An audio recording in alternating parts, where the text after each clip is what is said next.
व्यक्ति उसे कम आंकता हो और कहता हो अरे ये तो हिंदी वाला व्यक्ति है, तो वहां कैसे हिंदी का विकास होगा, वहां कैसे हिंदी आगे बढ़ पाएगी।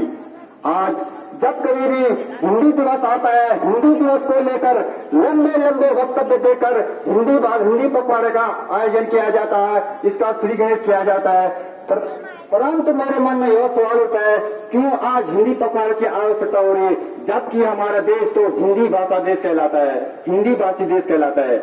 हिंदी भाषा और संस्कृत भाषा हमारे देश की धरोहर भाषा है। इन दोनों भाषाओं में इतना सामर्थ्य है, ये भारत को फिर से विश्व गुरु बना सकते हैं और बनाया भी है। मैं संस्कृत भाषा की बात करूं, आज संस्कृत भाषा ने पूरे विश्व का ध्यान भारत की ओर आकर्षित किया है। आज पूरा विश्व योग दिवस मना रहा है, तो योग दिवस मना रहा है तो योग का ज्ञान पूरे विश्व को किसने दिया है? भारत ने दिया है। किस भाषा ने दिया? संस्कृत भाषा ने दिया है।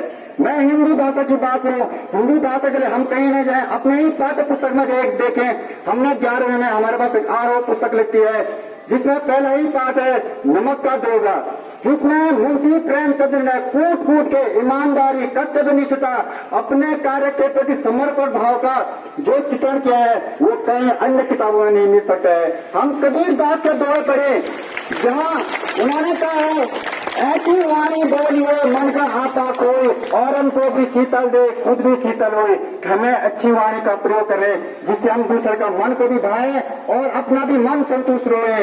हमने कबीर दास के अन्य श्लोक पढ़े, प्रेमी ढूंढत मैं फिरो, प्रेमी मिले न कोई, प्रेमी को प्रेमी मिले तो सब कुछ अमृत हो जाए। यदि संसार में निस्वार्थ भाव से एक दूसरे के प्रति समर्पण भाव वाले व्यक्ति मिल जाए, तो हमारे इस देश में, हमारे समाज में जितने भी पाप हैं वो पुण्य में बदल जाए, जितने भी विष हैं वो अमृत में बदल जाए। ऐसी शिक्षा देती है हमारी हिंदी भाषा, ऐसी शिक्षा देती है हमारी हिंदी भाषा।